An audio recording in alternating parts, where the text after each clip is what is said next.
Welcome, everyone, to our limited edition show, bringing two worlds together and launching Born to Shine and the Living Word in one place. I am your co-host, Genevieve Dowling, and next to me is my beautiful co-host and sister, Josi Growin.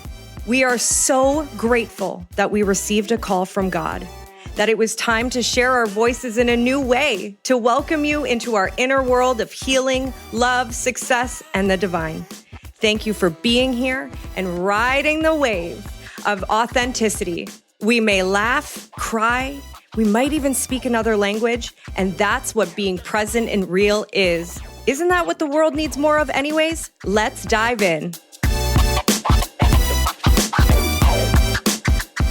The journey of healing is so unique and individualized, yet such a big part of our elevation of success, of abundance. And I know we touched on it in episode 1 when we were talking about choose people that choose you. And I also believe that one of the reasons we came together is because we had very similar journeys happening parallel at the same time. Yet before we get into that, how are you today? And what does healing mean to you? Because a lot of people have their own version of what that means in their head. And I think it's really important for us to liberate everyone, to relax a little bit, that healing doesn't have to be this conversation that is so stiff and so intense and sad. No, the opposite. Well, I'm good. Thank you. Let's take a deep breath in all together. Let's take another one. Healing for me is taking a little pause, a break of knowing what I need in that moment. But to know that I needed to heal, and I think that healing is a constant journey because like we talked on last episode, that we had to go fast, we had to go at that pace of the others, but we have different path, we have different time. So healing for me, it is something that is part of my life on a daily basis now. And I know that it's part of my growth, that if we don't heal, it's just putting a Band-Aid over a Band-Aid over a Band-Aid, and that wound will just gonna come back. And this is, you cannot just close your eyes on it. You need to heal. You need to go there. And sometimes it hurts. And sometimes it's very strong and it's very painful. And I know that you guys are listening and you've been through a lot. We've been through a lot. And this is why we're here today, because we decide that we want to talk with an open heart and be able to be vulnerable. For me, healing is also that word, be able to be vulnerable. Vulnerability is something that we've been taught that it's like weak, that it's something that is bad almost, and even in manhood, but even a strong woman. But no, not at all. We need to go there to then understand what's going on, what's wrong, more than wrong, what happened to us. Because sometimes we can come out from a childhood and many things that happen that we don't even, I would say that we don't even remember. But this is something that happened and it's inside of you. And sometimes we don't understand why we repeat the same patterns. But if we want to break those patterns, we need to go there and heal this part of us that is inside, that is still there, to deprogram, to reprogram. So healing for me is a constant journey of growing and to be capable of stopping, pausing, to then move to the next level. It's powerful. And what you just said reminds me of one of my favorite words, observation. And a lot of times we think of healing as something's wrong, now I have to fix it. Like you said, the Band-Aid. Yet what would it look like to change the lens and look at healing as restoration, as rejuvenation? We're getting, every day that we live, we're getting older. And so even if we're looking at staying youthful, having more energy, that's healing also in a different way. And I love what you said about we all have our own journey and our own timelines. And what happens a lot of the time, I've done that too, is we close our eyes on something that's really painful when we don't have capacity. And capacity to me means if you're moving so fast, it's like I just picture these fast cars on the highway. You can't observe anything. Everything's fuzzy. Everything's foggy. And so, like you say, the power of the pause, when we can stop and start to observe without shame. I mean, that's another word. And what is the fun of going so fast? What is the rush? You know, we talk a lot about that. What is the rush of just wanting to go to the destination if you don't enjoy the road? If you don't like just see like the fast car, and you cannot like, even sometimes we go to a destination to the other and you don't understand how you got there. You know, but this is also for me, this highway that you're mentioning in that image of like, this is the healing part. And healing is understanding. It's healing. It's part of growing also. So, but you know, Jen, I know that like vulnerability is something that you've been working a lot on. And I know that you've been going through a big process. And even yesterday that I'm so happy that if you want to share with our audience a little bit more about what happened or what you're going through. And because this is something that we want to be open heart on this show. And if you like to share something about it. Isn't timing incredible? Yes. Yesterday, so I went for it had been 2 years since I had gone to the gynecologist. I'll explain why, but 2 years since I had gone, and yesterday was my checkup right before filming this episode. And at the end of I'm standing on the sidewalk with my boyfriend sobbing, like crying, ugly crying of gratitude. And there comes Josi in her truck, drives right up beside, enough time to come out, hug me. And it felt like this completion. And so let's backtrack a few steps. And when I first came to Mexico, I knew that it was time for me to pause, but I didn't know how. And 5 years prior to that, I had been diagnosed, and I say it with bunny ear quotations with my fingers because I do not believe that we should be taking diagnoses and creating stories around them. Like my partner always says, it's just information. Correct. And so they had diagnosed me with PCOS, polycystic ovarian syndrome. I didn't have a period for 9 years. Wow. I was hospitalized once. I had to go through emergency surgery. And then the only thing they told me to do was get a full hysterectomy, 25 years old, that me even thinking of having kids one day, it was dangerous. And they sent me home with morphine. That was my experience. And so I knew that it was up to me to figure out what had created this in the first place. And you know what you said about the observation, we compartmentalize. If there's something wrong with the body, we hyper-focus on the body. If there's something wrong with our emotions, we hyper-focus on the body. If there's something wrong with the mind, we hyper-focus on the body. But it's not just the body. The body is a reservoir. The body is what holds all of these emotions and traumas and experiences that we may not deal with in the moment. The body holds it. It's incredible what we do as humans. And so when I recognized that I had 86 cysts on my ovaries at 25 years old, 2 fibroids that were 6.8 centimeters in diameter, and I watched my father at 59 years old as a healer pass away within 4 or 5 months from cancer, it woke me up. And I said, if not now, when? And it has to be me. So I went on a very beautiful journey the last 2.5 years. And my number one focus was myself. Fast forward to yesterday. I went back to the doctor who told me 2 years ago, he goes, a woman of your age that has this much going on in her ovaries, it would be almost impossible for it to, and as I say that, I looked up and you took the word impossible and split it up to I'm possible. Wow. So he told me it would be impossible. So I go back and he goes in and he kind of rolls his eyes. Have you been doing your alternative therapies? And I said, yes, I have. And he brought it up on the big screen. 86 cysts down to 3. None on my left ovary. 86 to 3. Oh my God. God is good. God. Yes, God is good all the time. And my fibroid shrank from 6.8 centimeters to 5.3. And I mean, last night I cried and cried and cried gratitude because it's proof that we as humans are capable of anything. We have this pharmacy within our own body if we learn how to activate it. It's incredible. And I'm just so grateful now to have the right tools to know exactly what to do over the next 6 months to shrink this fibroid. And at the end of it, the doctor who told me I should do surgery looked at me and said, keep doing what you're doing. It's working. And so that was an amazing I'm so moment. proud of you, Jen. And you know, like you've been putting the work on, because a lot of people also sometimes we want to have the result, but it's not going to happen just like that. Takes You've been time. putting all the work, you've been doing the therapy, you've been seeking for alternative, also like medicine to know what you need. Because sometime also in our journey of healing, we get lost, we get like also scared, and it's normal. But this is, like you said, a lot of emotion of like, it's like a tornado that is inside of us that like, okay, am I dying? It's not going to be possible. How I'm going to make it happen in my life, my dreams, my goals, etc. So it's just like a big tornado.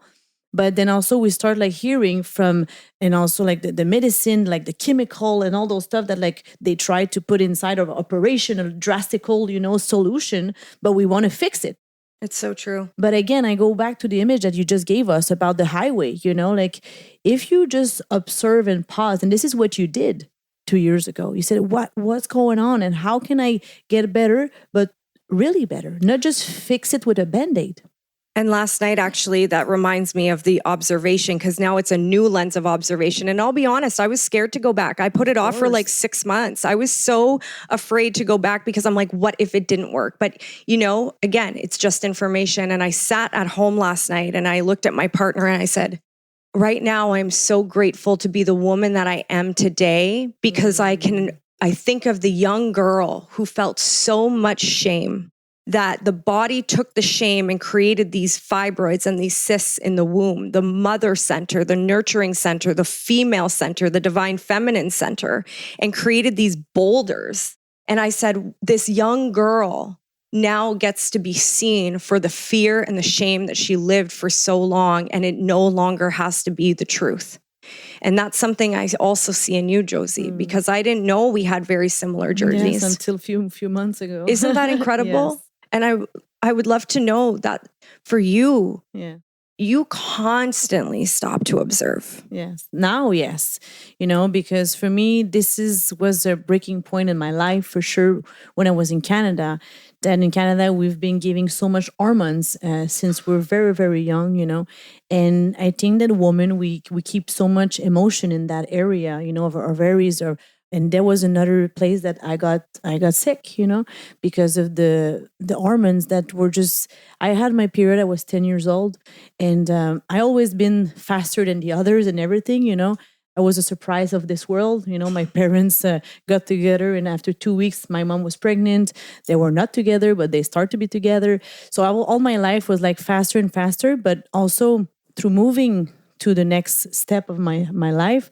Well, then the doctor takes some pills, contraceptive. I started to take that very young also, because you think this is the solution, because you think that the system or the society is giving you the right tools but it's not for everyone, And then all of that put me that I start having some cancer cells in my ovaries. And at the age of 23, I had an operation that was very hard for me. That was very invasive, and I went there to this operation because this is what I knew at that time. Yeah. Today, I will say no to that for sure. But at that time, on my 23 years old, when I was back in Canada, and they were like I was mentioning, like what they put you in your head, and like, this is the solution. This is now. You need to take action. The fear. And you're like, okay, well, perfect. Okay, I'll do it. But inside of me, in that intuition, and at that time, I was not following that much my intuition because I was scared. I was young. I was like lack of experience. And I wanted to, follow what the doctors, the teachers, or whatever they're saying. But I knew that at that time, that was something that mixed up my health, my hormones. And from that day after that, they told me that I was not able to have children, that was, and for me, my dream was always to have 7 children, always have a big family and to be a mother. For me, it's still in part of my dreams. And to just fast forward the story, because on my healing process of moving from Canada, of stopping any hormones, taking any hormones, even in the food and the chemical and all that stuff, I knew that one day something would happen that I will be able to heal and to have children. So to just give a little story about that, I went to Bali, Indonesia, 6 years ago, and I went to see a guru, and he's like, do you have any question? I'm like, well, I went through this and that, and I feel inside of me there's a possibility, but do you see that I can have children? And he told me something that gave me a snap in the face. He said, yes, I see a lot of children around you, but the day that you will take care enough of yourself. Wow. And for me, that was the open eyes of like, okay, it's so true, because I take care of so many people, of my family, of my friends, of my employees, etc. But do I very much focus on me? No. So this is that day I started focusing more on me, on my healing. And then moving from Mexico was part of my healing. It was part of the detachment of being there for all the others, but not being there for me. And after that also, on the last episode, on episode 1, I was talking that I was a lot in the hospital even, because I was stressed and everything. And then when I moved to Mexico, I started, I don't want to be in those traditional medicine. I want to explore new, because I believe that there's much more inside of me, like you said, my own medicine, and maybe, find some little tools that can guide me to heal myself. So I started biomagnetism. Biomagnetism is with magnets, because we are water. We are water, and then when we plus one, plus minus, we recalibrate, recalibrate ourselves, and it's like a pool. Imagine that your body is a pool. What are you gonna check? The first thing, if your water is foggy, you're gonna check the pH. And right now, with everything that we're taking, hormones and the food, everything that we don't know even, like most of us, like what we're eating until you start getting to know it. Your pH was affecting you if you get foggy, if you get any sickness. So when I started this treatment of magnetism with this lady that she's wonderful, very, I was a little bit scared to talk about that also, because I didn't want it to define myself that I had this operation, that I have those cancer cells inside of me. For me, it was gone, but it was still not gone inside of my head. Like you said, like about you don't want to go there. You don't want to talk about it anymore because you want to forget, but also that there's still something inside, So one day after a few treatments, she said, you do want to work on something? And I said, you know what? I've been told that I cannot have, because I made some tests and everything with the doctor, the gynecologist. At that time, I had a boyfriend that we were thinking maybe later on to have some children. He's like, honestly, it's not, I don't think it's going to be possible, but, maybe thinking about adoption and everything. I'm like, yeah, of course. But natural. Totally. And finally, I told her that, and we start working on my ovaries, on my uterus. And at that moment, I felt like a little tick inside of me. I didn't say nothing. That was in May. I think it was like 2020. Anyway, and it was for like 5-6 years ago. And then 5 months later, my boyfriend and I, we always having protection, using condom and everything. And then I started feeling I was taking weight, but on my legs and everything. And the first thing that our brain thinks, it's mostly on this, unfortunately, negative, Mm-hmm. So okay, I didn't have my period. So I'm like, oh my God, something is happening again, because I've been programmed that I cannot have children. I've been programmed that I was sick, that I was something that is Something's inside of wrong me. with us. Something is wrong with me. So I take the appointment with my gynecologist, and he said, oh my God, there's a miracle. I'm like, what's going on here? And he said, you're pregnant. Wow. I was like, what? I was like, what? You're pregnant? I said, yeah. And then I was like, no, that's not possible. You told me that was not possible, what's going on? And then I remember that day that I felt the click. Wow. And I knew, but I didn't know if I was able or capable to share that, because you always have this little doubt. Can I believe it? Right now, more and more I'm more aligned with that, and I want to believe, and I know that if I believe, it's going to happen. But at that time, I was still in my processes of like you said, the doubting, and maybe yes, maybe no. And then from that day, I remember it was a Wednesday. I was in shock. I go back to my house, and then I told my boyfriend that we're in a rough path that day and in that time. And I told him, do you want, I'm pregnant? And we were both in shock. And it took me a few days to understand it. And that was real, because I didn't know how to feel. I was in a rough path with my boyfriend, and we didn't know if we're going to keep on going together. So after a few days, just to wrap up that story, after a few days, I sat down. It was the Sunday, 4 days after, more or less. And I make myself a coffee. Yes, I had some Baileys in it because I said, okay, we're going to do that. Well, let's have a good coffee. And I started writing a letter to this baby. I said, you know what? Okay, let's do this. I'm accepting you. I'm grateful. I don't know if your father and I will be together, but you will live with so much love. And that's it. And 4 hours after, I start losing it. But you know what? I was okay with it because I knew that it came in me to just let me know that it was possible. It was not the right time, but it came to just confirm that my thought that I knew that it was possible, it will happen at the right time. Because like you said, God is good all the time, and it's not your time. It's not my time, but it's God's time. So trust the process of healing. You're amazing. You are amazing. We are amazing. Mirrors. Yes. And your story, I mean, it hits me. It's only the second time I've heard it, and it's so powerful. And the one thing that keeps standing out that you talk about is, and I remember this, it's like, I want to believe, but I'm afraid. But what we know now, and we talk about this a lot, is the power of our thoughts, and we'll never outperform our own mindset. And when I went and did a few in-depth retreats with Dr. Joe Dispenza, because I really wanted to understand the mind, it was then that I realized that we create our reality. But in such, not just the thoughts that we want to hear, the thoughts that we don't recognize are going on behind the scenes when the cars are moving that fast. And what I love is that now, with all of that adventure that you had, the journey, you choose to believe. You choose it's possible. You talk about things like they're already happened. And that is the most powerful thing. We become afraid of our own thoughts, our own truth, and there's nothing to be ashamed of. There's nothing to be afraid of. There's so much wisdom on this planet now. It's about, are you willing to decide? Are you willing to stay consistent when it gets hard? Are you willing to plant the positive seeds in your head and truly believe that it will happen, that it's not too good to be true? No. Plan this and it will happen. So that's why it's so important to focus on the good and also to plan good stuff in your head. Always, it's not a practice once a week. It's every single day. Every single minute.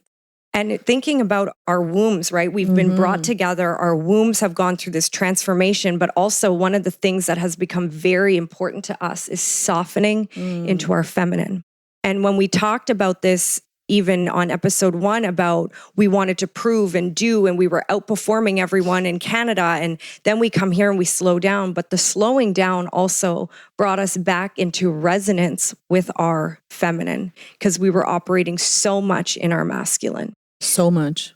And when you think of that feminine, that softening, what comes to mind right away? What is important to you now operating from that place? Oh, it's so good because I have 2 brothers. I'm a middle child, and I've been more masculine than them all my life almost, because they didn't want, like, for example, to play with cars like with my dad. So I was like, my dad was a builder, So I was always like the one helping my dad. And I was pushed to be, I always say that, like the tomboy, like the masculine one. So without knowing, but I like to play a sport and everything. So it was, for me, it was normal. It was not something that it was bad at all, until I understood that I was unbalanced and I was too much in my masculine, and that I didn't know that was to be feminine.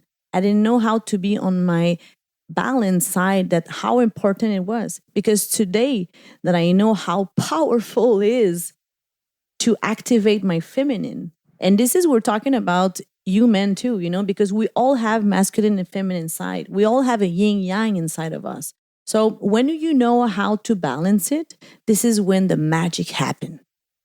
And for me, being on my feminine is where my creativity is where my softness, my caring, my loving, it's where, honestly, when I start to rebalance and to be more conscious about that, this is when I had even more result in my life. So because I've been attracting the right people, I learned to say no more. Because, the masculine is go, go, go, go, go, go, go. Yes, yes, yes, yes, yes, yes, yes. And for me, the feminine is like, no, not now. Not now. I'll wait a little bit. I'll think about it. And because it's more delicate, and we have so much to give to this world, so much to create. Like you said, we have been created to create. So in creation, for me, yes, it's on my feminine side it's little things that I start to be more aware, even on my daily life, to do, little things that even if, for example, I with my boyfriend, for example, that I sleep on I'm going to lean on my left side to be just more like even physical thing, that I can add into my daily life because I own a business. I own many businesses. So I have to be on my masculine side also, because this is where it's helping me to be more firm, to be more disciplined, stuff like that. But at the end, when you find a balance, this is how you don't become overwhelmed, burnout, and everything. So for me, the feminine it's a gift that now that I know how to use it and when to use it, poof.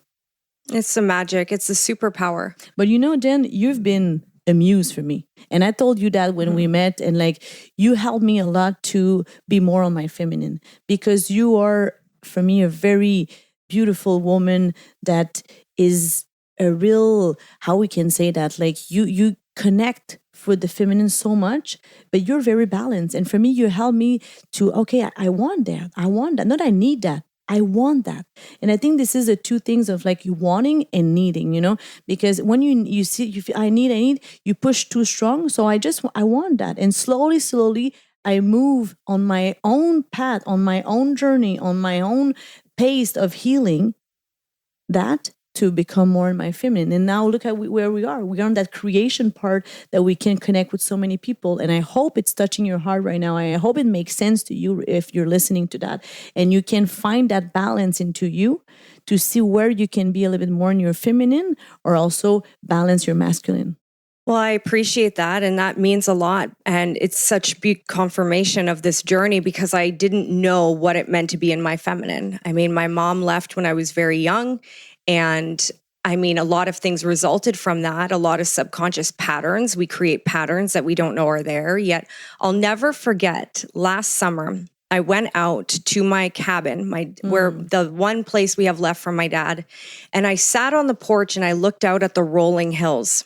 And I sat there and I started to cry because I realized it was the first time in 34 years, not that long, maybe, we got it when we were 12. But the first time I was actually seeing the landscape. And I share that because I was always so in my head.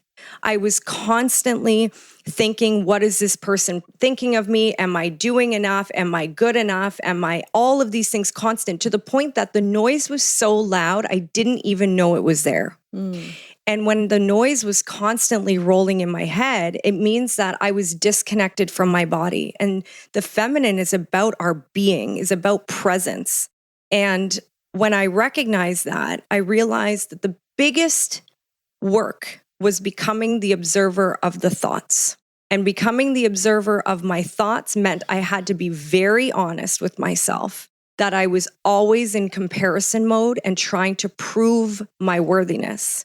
And that is a complete insult to the feminine within.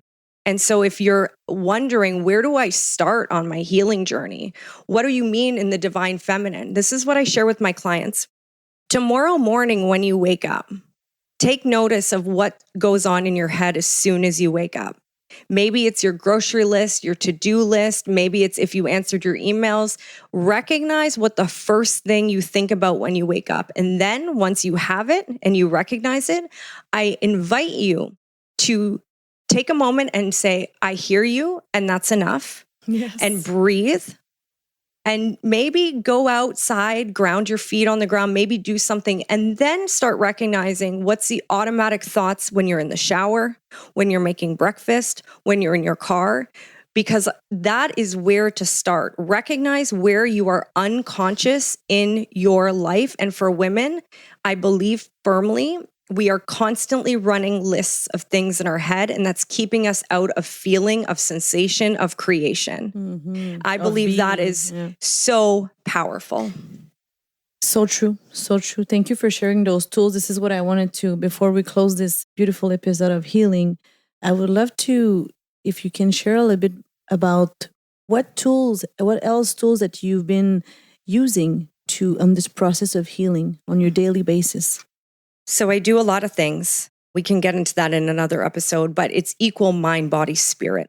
And so there's a lot to do with how we treat our body, the foods we eat, the supplements we take, the technologies that we use, but also for the mind, it's getting control of the mind. If you can get control of the mind, you can get control of your life. The most powerful skill that I learned from Dr. Joe Dispenza is sitting down. Our body is a wild animal. It makes me think of your horses. Our body is a wild animal. We have to tame it. And it starts with taking control of the mind. So if you sit down in stillness with maybe a blindfold on, with just nothing, and sit there and start breathing and start focusing on the nothingness, the body's going to be like, oh, I'm itchy. Oh, I'm hungry. I have to pee. All these things. You're going to notice that the wild animal starts to gear its head. It's like a puppy just eating everything, going crazy. And you have to tell it to stop, sit down, and stay. Whoa, exactly. And so if that's something that I did for an hour every single day for months, until I can now sit down and my body does not try and go against me. It will stay and it will be present. And I believe that out of all of the things that we do, if you can get control of your mind and even just observe to recognize how wild it is, recognize and be aware of how wild your wild beast of a body is. And then you can start to take the steps to take control. Everything gets easier from there.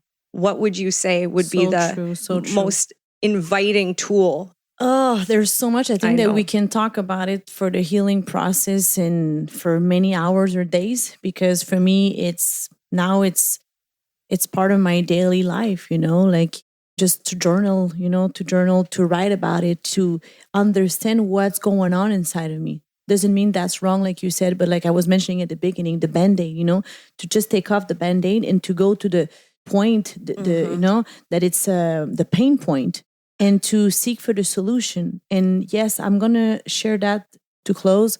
Ask for help. Amen, sister. Because that we're doing this together, and Jen and I on this Born to Shine, and we're living because we ask for help and we help each other. And this is your healing process, my friend. This is our healing journey. And more God. And more God. Yes, exactly. And yes, ask for help. Yes. And you're not alone. And if you feel alone right now, remember that you have a supreme power. You have God that is there for you. But raise your hand. It's okay to ask for help. Mic drop. So thank you very much. And we'll see you soon.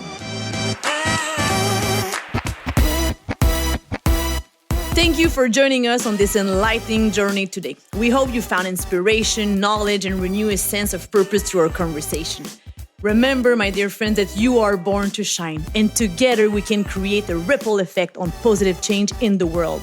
If you enjoyed this episode, don't forget to subscribe on Spotify and follow us on YouTube. Stay connected with us on Instagram for the behind-the-scene content, update, and gossip, valuable insight. And if this podcast has brought value to your life, please drop a like, share it with your friends, family, and colleagues, and let's spread the love. Join us in 15 days as we welcome you and share together. Until then, keep shining your light, chasing your dreams, and embracing the magic that life has to offer. I'm Josi Growin, and my co-host sister, Genevieve Dowling. And this is the Born to Shine podcast and the living word in one place.